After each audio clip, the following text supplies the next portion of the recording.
Good morning everyone. Video को शेष पर्यंत देखंतु और वीडियो को लाइक भी कर दियंतु। चैनल रे नुआ आसीथिले चैनल को सब्सक्राइब कर दियंतु। तो आमे काल जाइथिलु सब्जी मार्केट। तो सब्जी मार्केट रो जो रेट आमे आपण मानन को बतै दउछु। सब्जी जो हमर नॉर्मल जिनिस अछि एबे जो हमर कोरोना भूताणु जो एबे लॉकडाउन चली छी तो एथिरे भी गवर्नमेंट किछि राशन ऊपर एक्शन नउ नहीं। तो राशन ये है कि राशन एबे तो को मिली नहीं।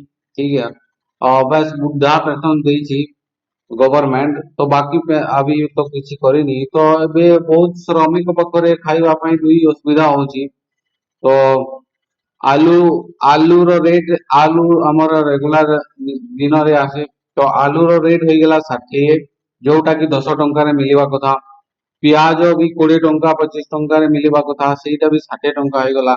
डाल डाली जो हमर 60 रु 80 टंका भितर हेबा कथा ता भी एबे 120 टंका रे चलुची। चीनी 40 टंका रे चलुतिला चीनी भी 60 टंका हो गला। टमाटर 10 टंका 20 टंका 25 टंका रे चलुतिला सेटा भी 50 टंका हो गला।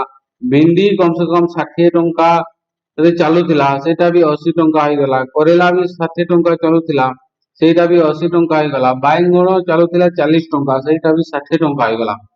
तो बंधुगण एही परी अगर एही माने पनिपरिबा को भी हाई रेट रे बेचुथिबे तो एथि ऊपर गवर्नमेंट किछि एक्शन नौ नहीं। एही महंगाई किंबा राशन गाँ को गाँ पहुंचेबार तार ड्यूटी एही कोरोना भूताणु ऊपर खाइबा को भी बहुत लोक पाखरे एबे भी नहीं कि काहे कि ना बहुत सारा श्रमिक होजंती जो माने रेगुलर डेली न कमाइले तांकर चलु नहीं।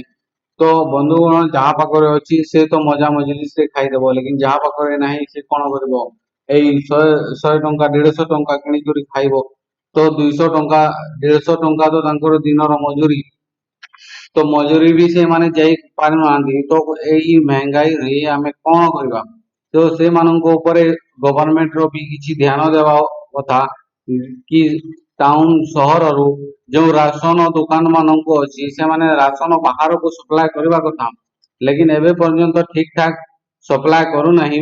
हमर 22 मार्च रु आमे जो लॉकडाउन अनाउंस होइतिला एबे मध्य 29 तारीख हो गलानी मैक्सिमम एक सप्ताह हो गलानी। तो गवर्नमेंट एथि ऊपर एक्शन नेबा कथा काहे कि ना माल गाड़ी चली जाउछि लेकिन राशन गाड़ी टाउन को बाहर आसु नहीं। अगर राशन गाड़ी बाहर को जीवो नहीं तो एही परी आउ महंगाई बढ़िबा को जीवो।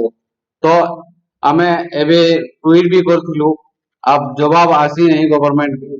जब ट्वीट करिबा तो समझते आपण माने भी क्यों गाँ रो या फिर क्यों डिस्ट्रिक्ट रो तो आपण माने निश्चित भावे कमेंट करी नीचे लिखिबे कि टाउन रो अगर आपण को गाँ रे राशन आसु नहीं तो हमें फिर गवर्नमेंट को ट्वीट करिबा ताले किछि एई महंगाई अगर कम होई जिवो तो एई जो 21 दिन रो लॉकडाउन चलुछि तो एथिरे बहुत डिफरेंस आसीबो काहे कि ना लोक माने घर बाहर नांती। पुलिस बिल्कुल गाँ को गाँ जाई लोक मानन को बाहरिबा को देउ नहीं। बाहर किए जणे बसिथिले भी ताको भितरे बसिबा को कुआ जाउछि। तो एही परी हालात रे अगर महंगाई ऊपर कंट्रोल हो जिवो तो एही कोरोना लोक माने आराम से तांको पाखरे जो पैसा अछि सेही धीरे भी एही 21 दिन लॉकडाउन को कंट्रोल कर देबे। लेकिन अगर महंगाई एमती 200 150 80 90 100 चलुथिबो तो किए भी एही महंगाई भोक ऊपर पेट ऊपर केही कंट्रोल करि पारिबे नहीं। तो आपण माने क्यों डिस्ट्रिक्ट रो निश्चित भाव कमेंट करी बताइबे। आमे नवीन पटनायक जो हमर मुख्यमंत्री अछि से माननको भी ट्वीट करिछु। तो आपण माननको पोजीशन एबे कोन अछि आपण माने अगर कमेंट करी बताइबे तो हमें निश्चित भाव से माननको कम ट्वीट करिवु। तो जवाब कोन आसीबो नेक्स्ट वीडियो रे आपण माने जवाब पाई परिबे।